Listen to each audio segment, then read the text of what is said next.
dizer aos irmãos que eu estava pensando em outra passagem bíblica aqui. O Senhor está ministrando comigo ali embaixo em outra passagem bíblica, mas assim que eu cheguei aqui, recebi uma confirmação. Tenho certeza que Deus tem algo para falar conosco através dessa mensagem, amém? E a palavra do Senhor nos diz assim: e saindo eles de Jericó, seguiu a grande multidão, e eis que 2 cegos assentados junto ao caminho, ouvindo que Jesus passava, clamaram, dizendo: Senhor, filho de Davi, tem misericórdia de nós.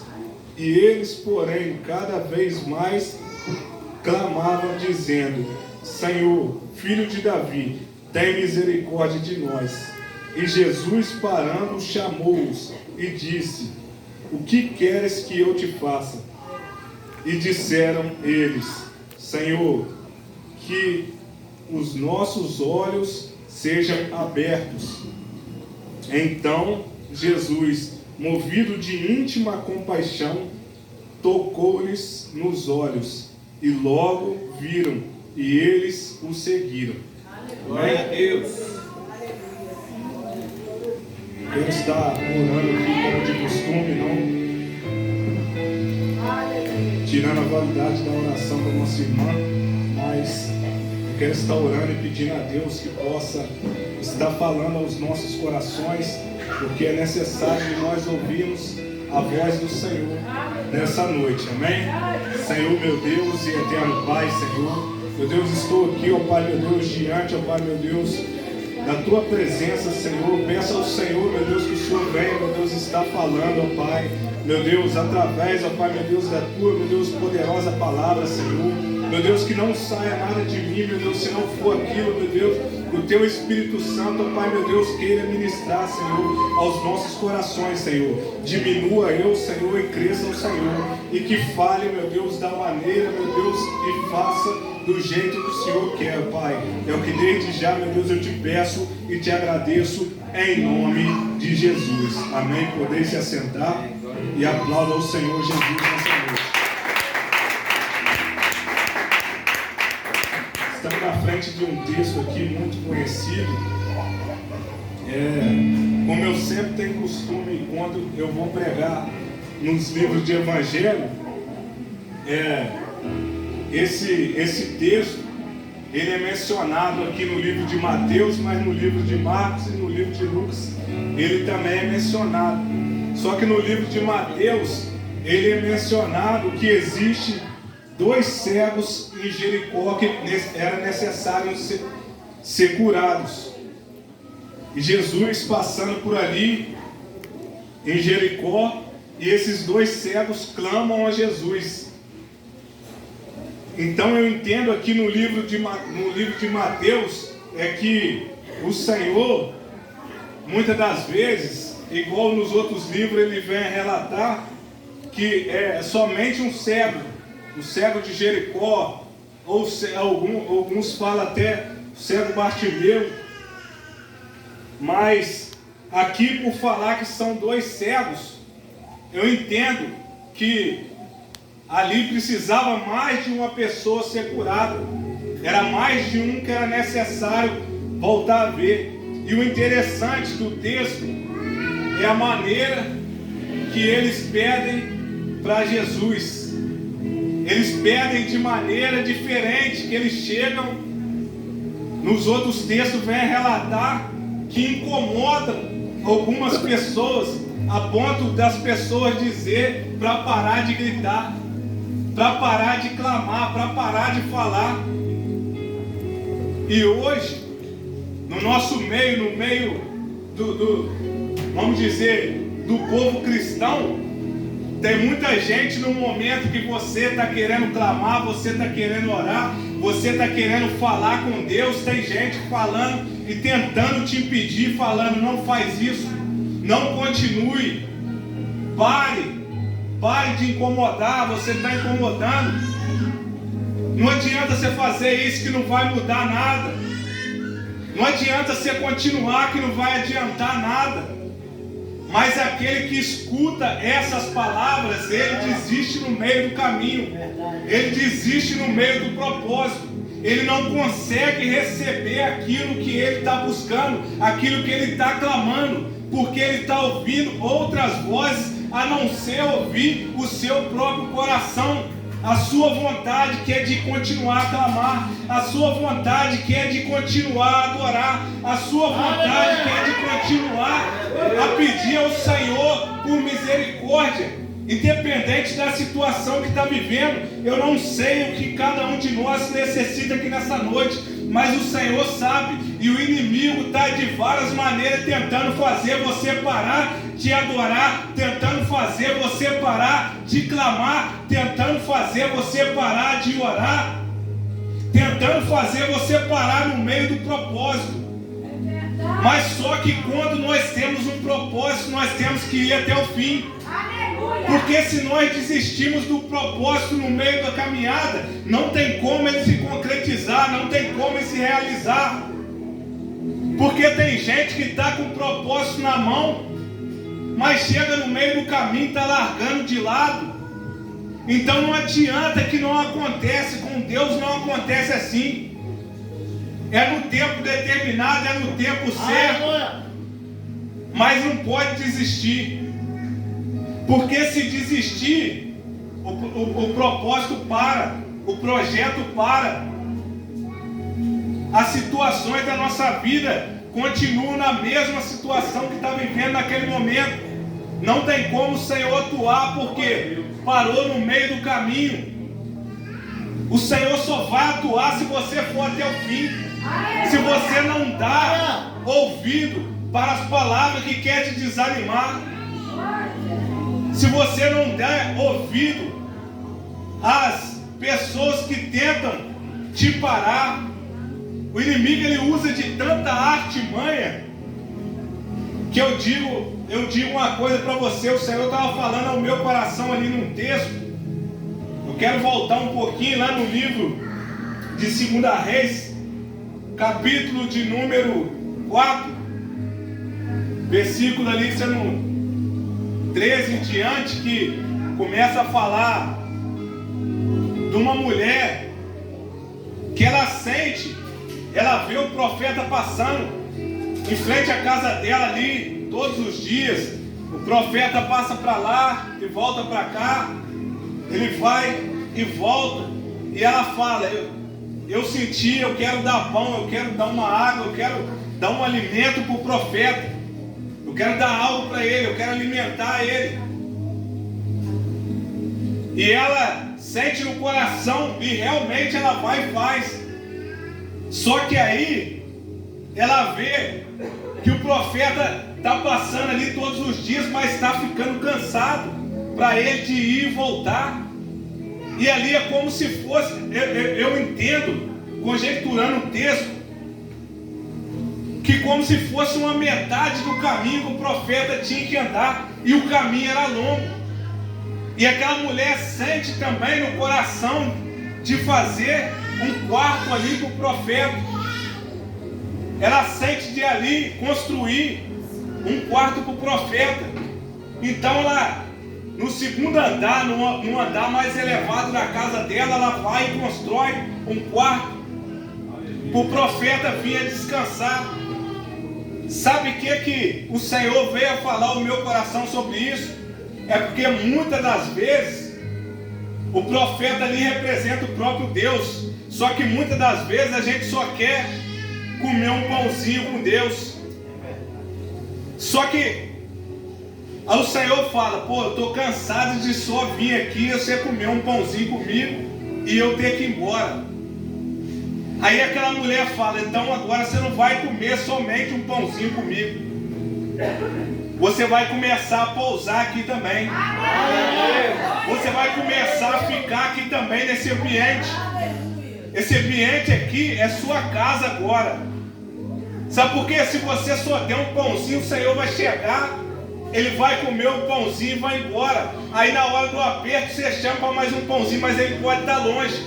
Mas se ele tem ali um lugar para ele pousar, um lugar para ele morar ali, for uma morada dele, ele fala, não, se está precisando de mim, eu sei que eu posso ficar lá. Eu sei que no momento que eu quiser, eu tenho espaço ali, que aí eu posso atuar.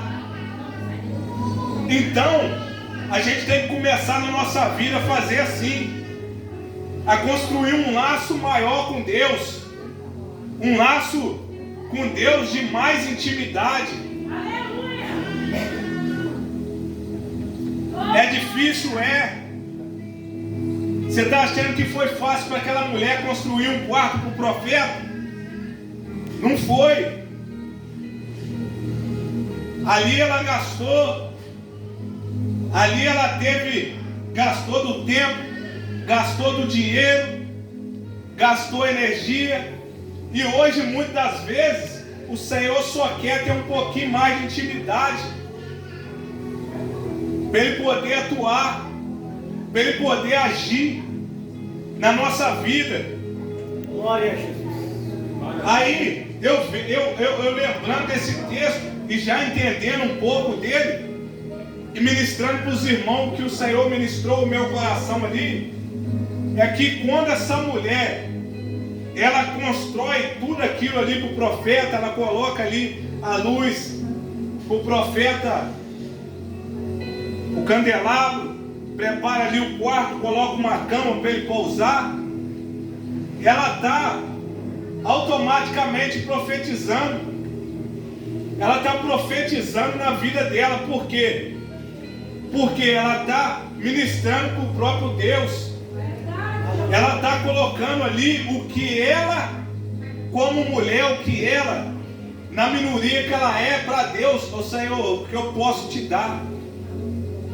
Mas aí o Senhor faz assim. Olha só como é que é interessante esse texto. Aí o profeta, ele quer saber o que ele pode fazer para aquela mulher.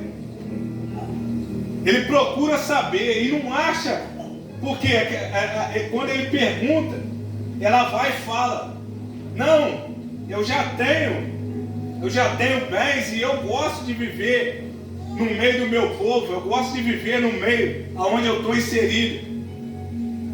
Então, ela se fecha, ela não deixa atuar.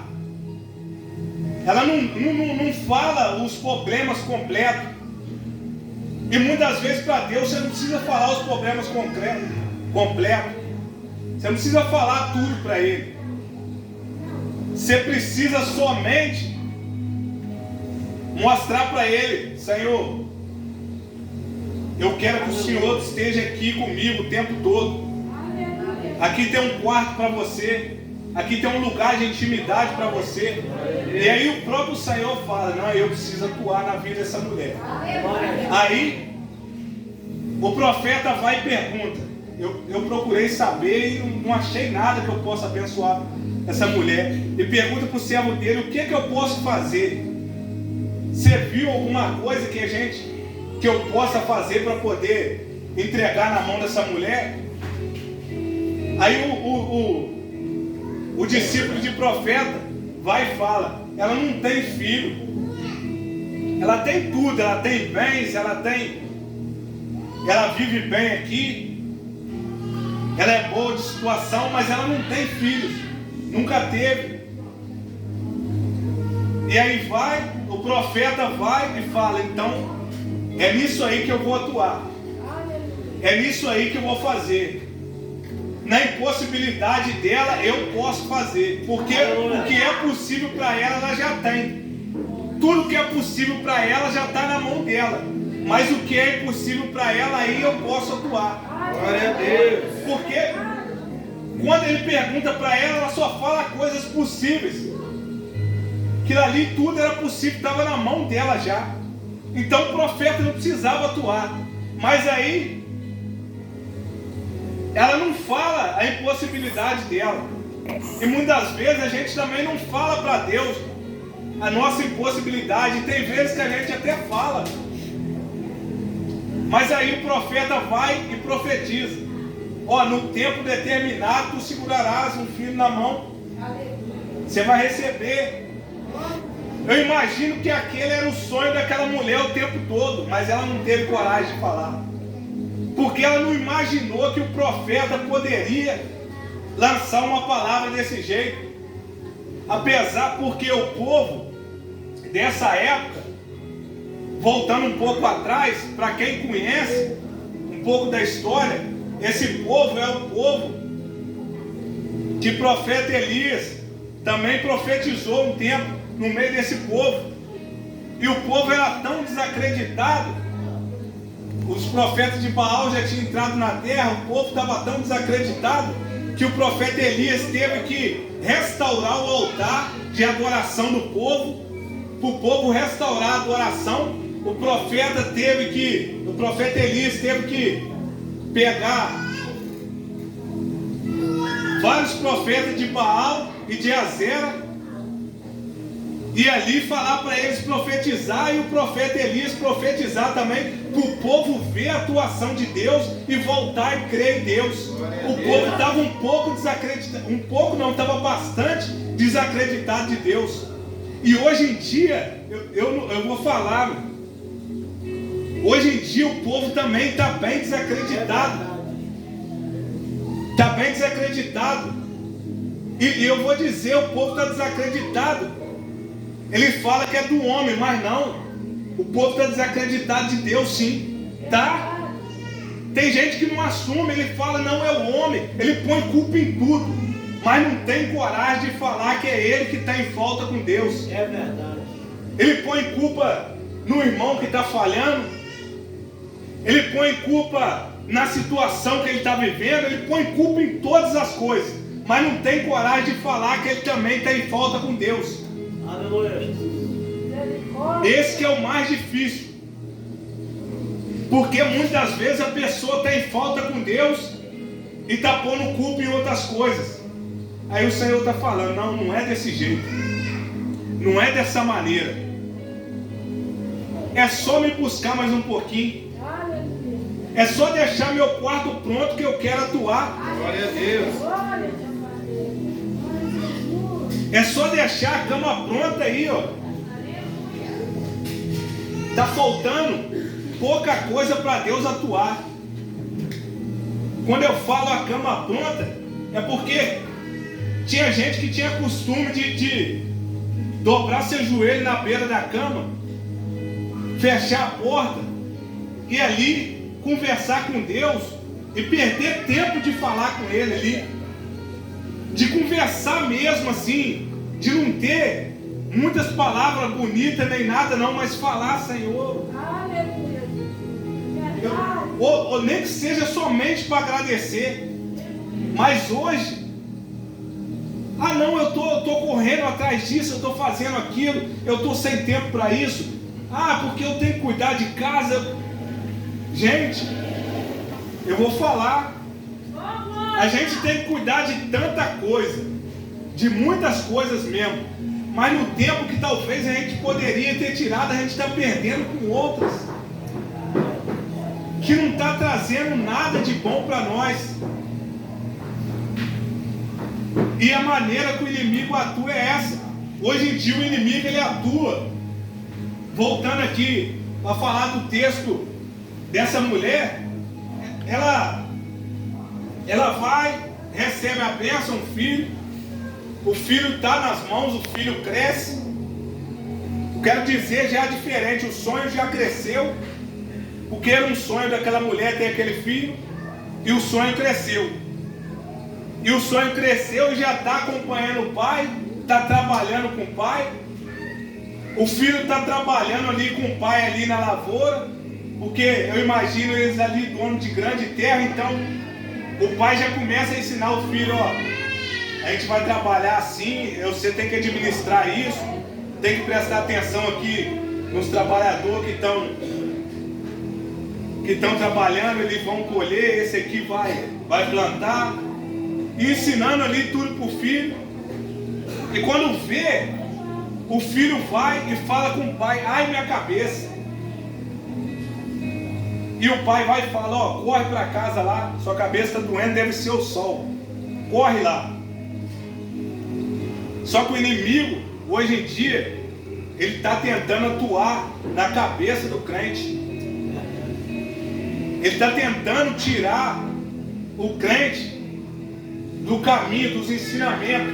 Eu imagino ali o pai, conjecturando aqui, falando do texto aqui, o pai como se fosse o Senhor ensinando. Ó, faz isso, faz aquilo, anda assim, trabalha assim, seja correto desse jeito. Só que aí o inimigo, ele quer atuar na cabeça, ele quer tirar da sua mente aquilo que o pai está ensinando. Ele não quer deixar você aprender o que o pai ensina,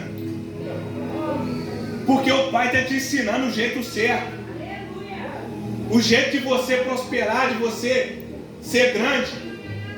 Porque se o pai era próspero e o filho aprende com o pai, a intenção do filho é ser próspero também. Só que aí o inimigo fala, não é para ensinar para ele. Ele tenta tirar para você não aprender aquilo que é para você aprender. Eu não sei porque o Senhor está levando para esse caminho, mas eu tenho a certeza que é o que Deus tem para falar nessa noite. E a gente muitas vezes está deixando essa dor de cabeça dominar. A gente está deixando essas coisas tomar a direção, a gente parar de aprender com o pai. Porque quem não aprende com o pai, ele anda igual o pai. Aleluia! Quem aprende com o pai, ele pega os costumes do pai. E quem tem os costumes do pai, ele vai fazer o que o pai fazia. Porque ele está aprendendo com ele. Então, quando a gente começa a fazer dessa maneira, a intenção nossa é ser o quê? Próspero. Porque se o nosso pai, ele tem prosperidade, nós vamos o quê? Ser próspero. Mas quando eu digo de prosperidade, eu não digo só na parte financeira. Porque prosperidade, ela começa num lar bem sucedido, num lar onde não tem briga, num lar onde você tem paz de chegar e preparar suas coisas e olhar para o seu filho, ver ele sorrindo, olhar para o marido, ver ele sorrindo, olhar para você, porque tem gente que olha, eu vou falar, irmão, Deus está falando ao meu coração aqui. Tem gente que olha no espelho e está vendo ele mesmo, mas não está satisfeito. É verdade. Acontece, irmão. Às vezes a gente está falando aqui, tem gente que olha no espelho, olhando a própria imagem. Ele está olhando, não está satisfeito com nada, nem mesmo olhando a própria imagem dele. E a Bíblia nos diz que nós somos imagem e semelhança de Cristo. É porque a gente não está, olha só como é que levou lá para o texto, a gente não está com os olhos abertos para ver quem que nós somos. Esses homens aqui pediram para Jesus abrir os olhos deles. Aleluia, Jesus. Porque eles não conseguiam enxergar. E nós também tem hora que é necessário para pedir o Senhor, Senhor, abre nossos olhos, para que nós consigamos ver quem que nós somos. Aleluia! Não está conseguindo muitas vezes enxergar quem que Ele é. Ser filho do rei, meu irmão. Ser filho do Senhor dos Senhores. Se tem alguém que tem um alto patamar na terra, você é filho de quem está acima dele. É, Jesus. Só que não está conseguindo ver isso. Tem gente que não consegue entender. E aí, voltando aqui para o texto onde a gente está desses dois cegos, a multidão, nos outros textos fala que a multidão, de todas as maneiras, até mesmo o discípulo, quem andava com Jesus, mandava aqueles homens parar de clamar.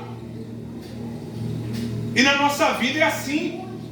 Quando nós estamos no caminho certo, vão ter 1000 dizendo para ir ao contrário. Você repara para você ver, quando você está indo para o buraco, me fala que palavra que o Senhor ouve, ó, desvia o caminho. É difícil. Tem gente que até fala se o conselho fosse bom, A pessoa não dava, vendia. Às vezes chega um ou outro, bate no seu ombro, ó. Isso aí não dá muito certo não. Mas é poucos.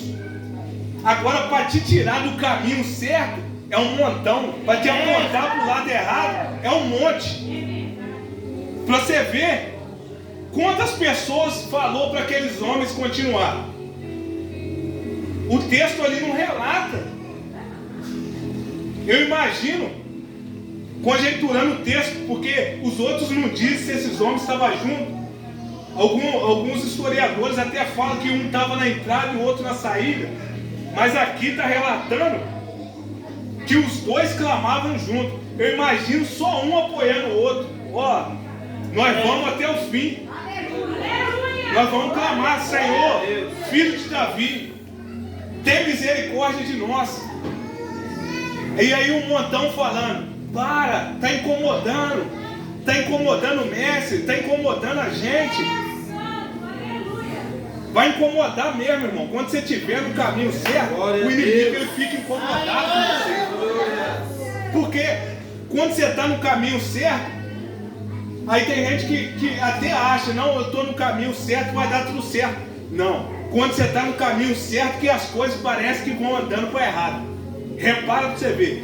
Quando você está fazendo tudo certo, parece que as coisas começam a encaminhar mais para o errado.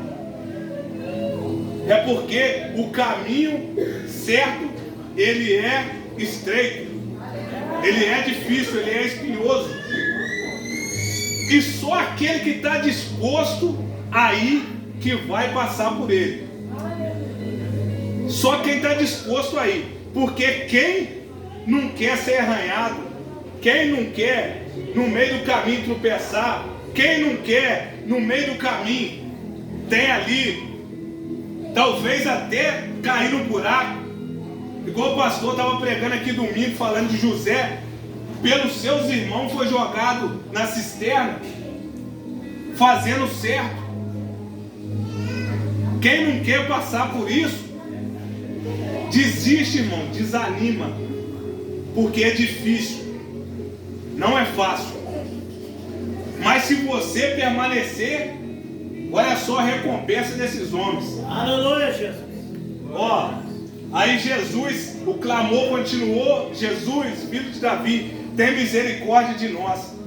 Aí Jesus vai e para. Olha só para você ver como é que, se você perseverar, é tão bom. Jesus vai lá e para. Aleluia, Jesus. Aí Jesus só lança uma pergunta: o que queres que eu te faça? Glória a Deus. O que queres que eu te faça? Mas por que? Perseverou. O que você quer que Jesus faz nessa noite? Eu não sei, mas Ele sabe. Glória a Deus. Mas se você parar no meio do caminho, dar ouvido para a multidão, Jesus não para não, irmão. Ele não para te perguntar nada. Ele não faz nada, ele não pode atuar em nada. Porque está dando mais ouvido para quem não deve. Está dando mais ouvido para quem não tem que dar do que para o próprio Pai. Do que para o próprio propósito. Porque o propósito, irmão, o propósito é uma coisa que você pega ele hoje, e se você parar ele no meio do caminho, ele não vai. Se o pastor falar hoje, a obra está lá, está em andamento, mas se o pastor falar, eu vou parar a obra hoje, você acha que ela vai terminar sozinha? A obra é de Deus. Mas você acha que ela vai terminar sozinha? Não. Não vai terminar sozinha. Alguém tem que pegar e ter o propósito de ir até o final.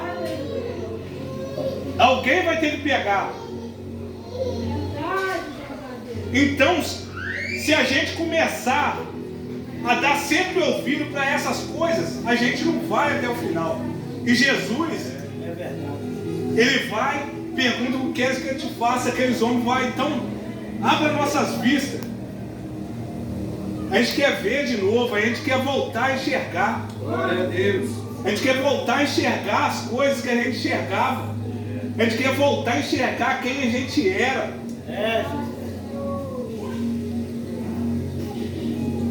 Eu imagino, a palavra nos diz aqui que esses homens aqui eram cegos.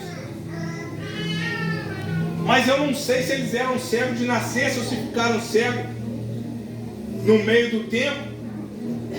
Mas eu imagino esses homens dizendo: eu quero me enxergar de novo.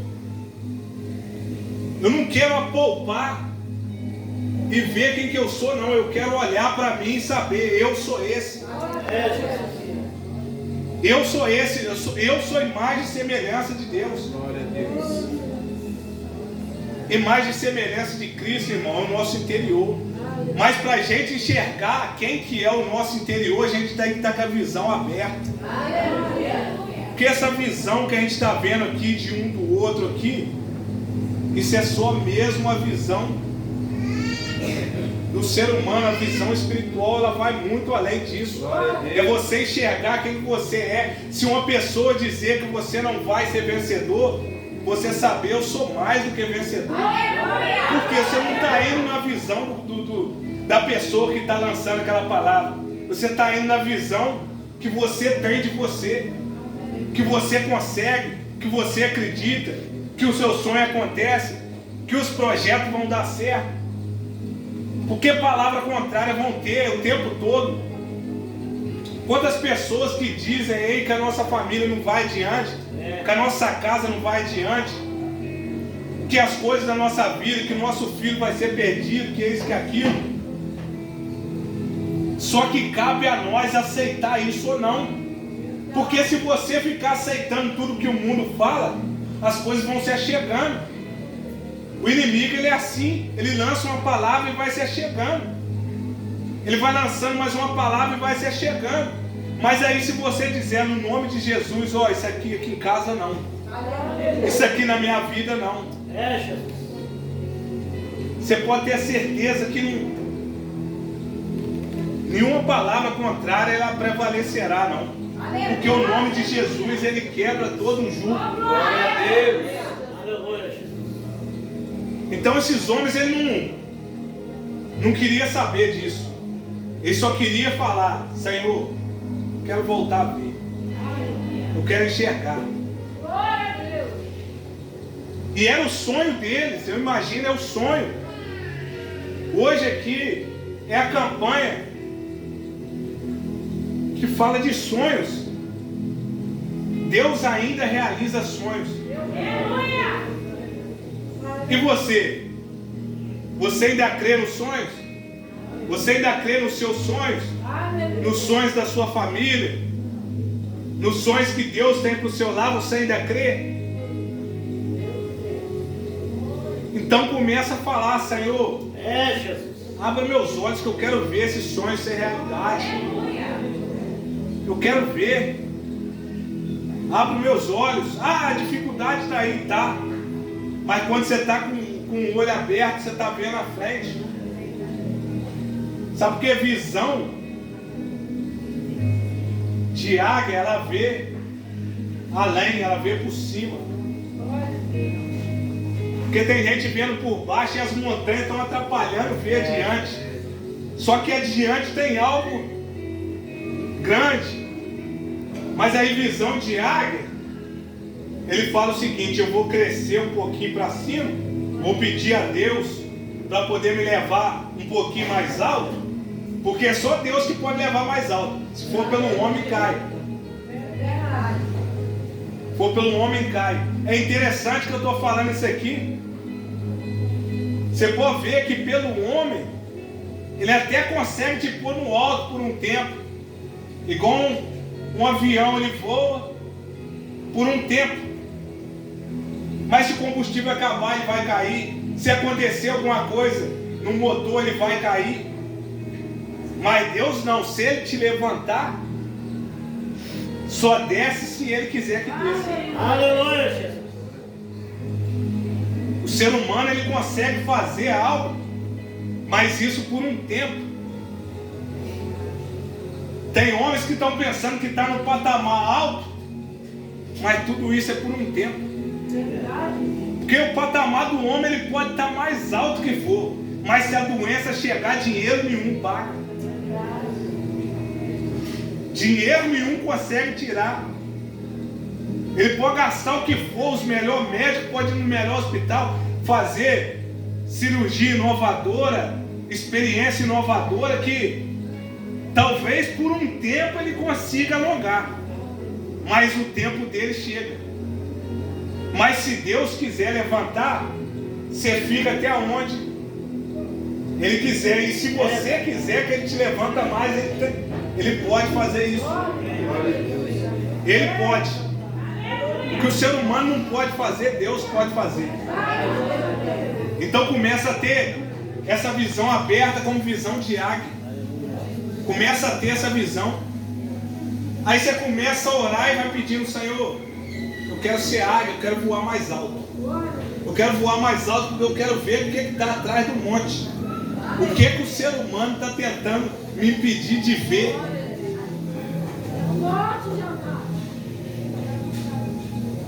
O que as situações da vida estão tentando me impedir de ver.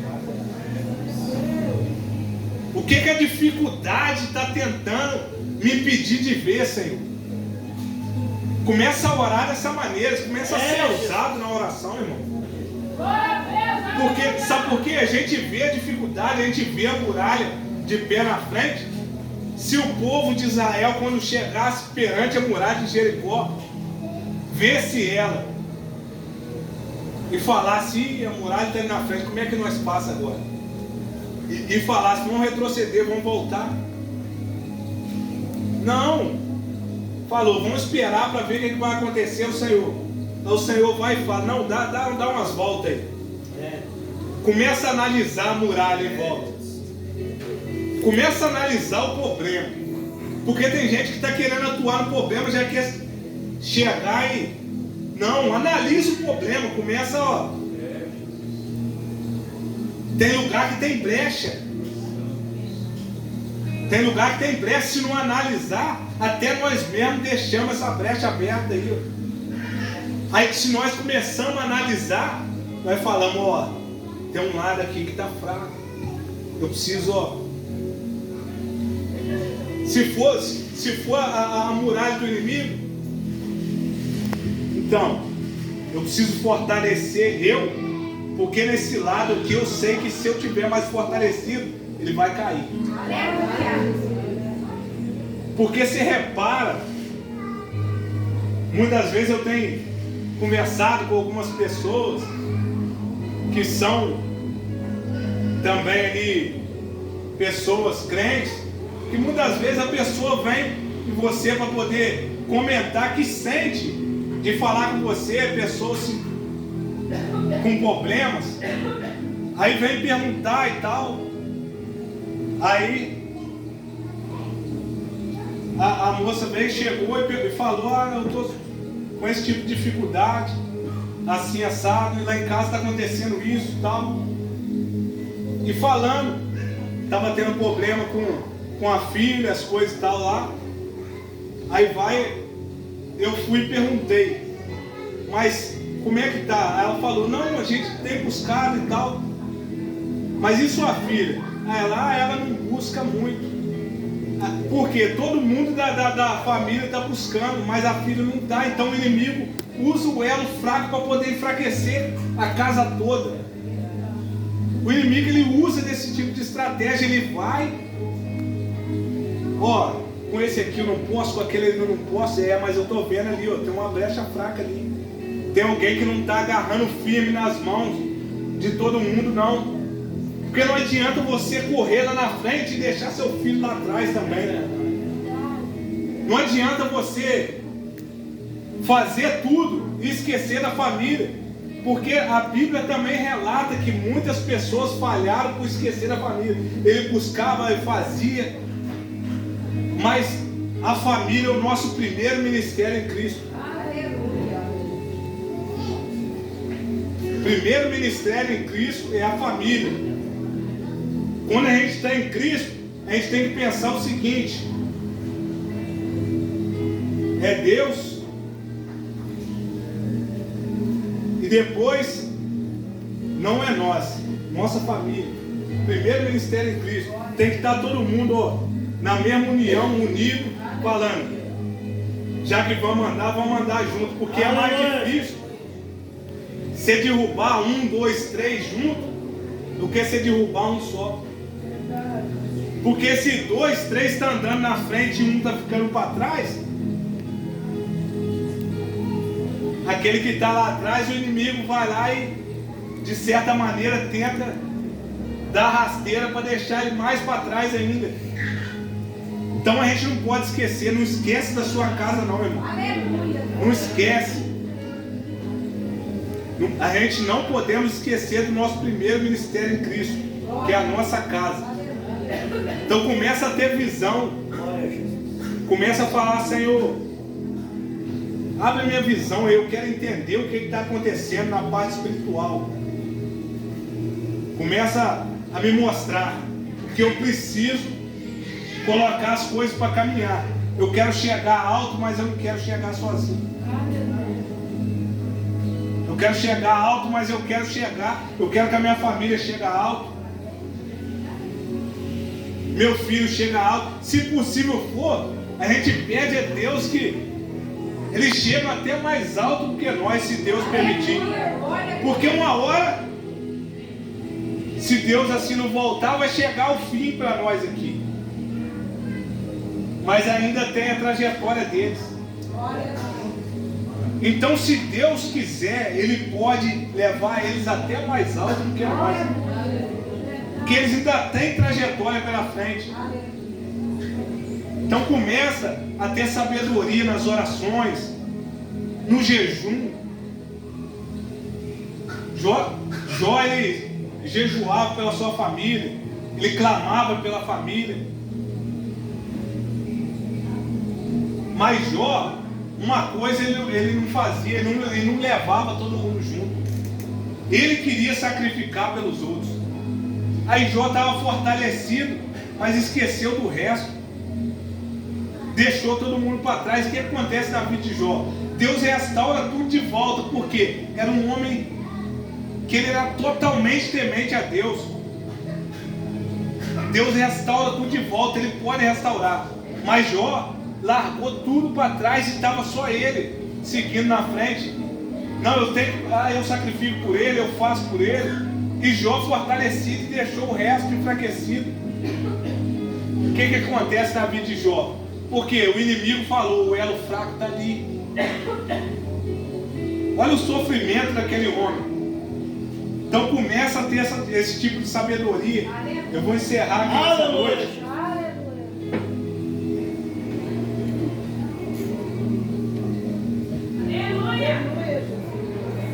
Coloque sobre os seus pés essa noite. Aleluia, Jesus. Glória a Deus.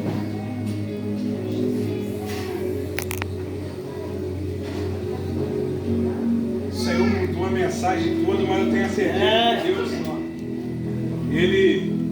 Ele sabe de todas as coisas. Aleluia, Jesus. Aí quando eu digo para os irmãos que tem dificuldade, tem momentos difíceis, mas não esquece do propósito. O propósito tem que ser maior do que a dificuldade, tem que ser maior, a sua vontade tem que ser maior do que as adversidades. A sua vontade tem que ser maior do que o gigante. Davi era pequeno, mas a vontade dele era maior do que a do gigante. Davi era um garoto. Imagina um gigante, guerreiro na frente dele. Mas Davi fala, alguém tem que enfrentar isso aqui. Alguém tem que derrubar essa barreira que está na frente de Israel. Alguém tem que fazer. Mas Davi entendeu o propósito. Ele entendeu que na minha força eu não posso. Na minha minha força, se eu for lutar com esse gigante, no primeiro golpe ele me derruba. Na minha força. Mas na força do Senhor dos Exércitos, eu posso com esse gigante. Na força do nome de Jesus, eu posso diante dessa dificuldade. Na força do nome do Senhor, você pode vencer todas as coisas. Eu agradeço a minha rica oportunidade em nome de Jesus.